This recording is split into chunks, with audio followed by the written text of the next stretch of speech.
যেভাবে ভাবে ওড়িশারে শিক্ষা ব্যবস্থা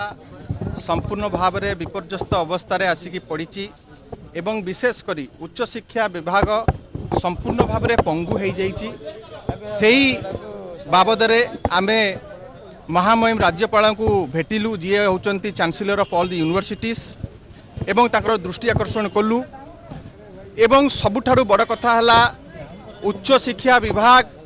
जो विज्ञप्ति जारी करिथिला जे जुलाई 2025 सुधा ओडिशार 13टी यूनिवर्सिटी रे वाइस चांसेलर नियुक्ति प्रक्रिया को संपूर्ण भाव में संपन्न करिबो किंतु आज फेब्रुआरी मास हेलानी 2026 8 मास भितर गोटे भी यूनिवर्सिटी वाइस चांसेलर नियुक्ति हो पारि नाही एवं 6 रु 14 मास हो गलानी सबु जगह कामचला वाइस चांसेलर माने रही जदि ओडिशार मुख्यमंत्री कामचला नुहंती ताले वाइस चांसेलर कहीं कामचला रहिबे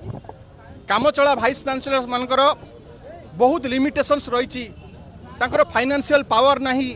अध्यापक अध्यापिका नियुक्ति से माने करि परिबे नहीं आज 17टी यूनिवर्सिटी ओडिशा रे 1500 रु अधिका टीचिंग पोस्ट खाली पड़ी रु अधिका नॉन टीचिंग पोस्ट खाली पड़ी ये परिस्थिति आज रिसर्च एक्टिविटी संपूर्ण भाव में ठप हो जाइए आज आपण मैंने देखुवे छात्र छात्री मानकर हॉस्टल समस्या ठू आरंभ करी अनेक समस्या रही एवं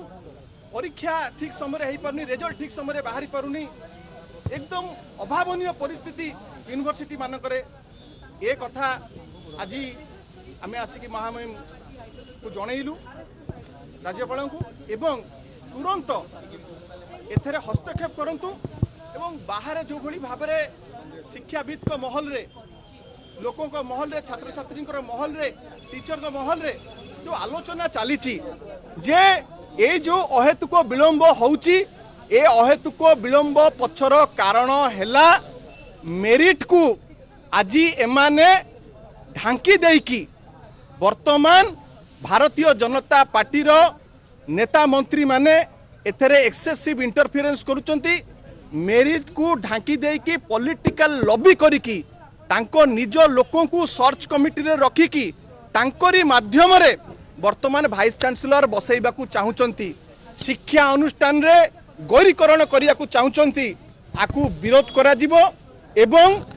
आंको माध्यम रे तांकर वर्तमान उद्देश्य रही वाइस चांसेलर को जो माने बीजेपी रो अनुगामी आरएसएस रो आदर्श रे जो माने परिचालित एवं जो माने एबीवी पूर्व आसीचंती सेही भलिया लोकों को वाइस चांसेलर करिकी बसैबे एवं परवर्ती समय रे जो अमेंडमेंट आनिचंती वाइस चांसेलर हेबे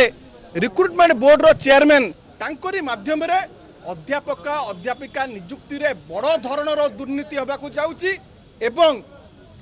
सेमाने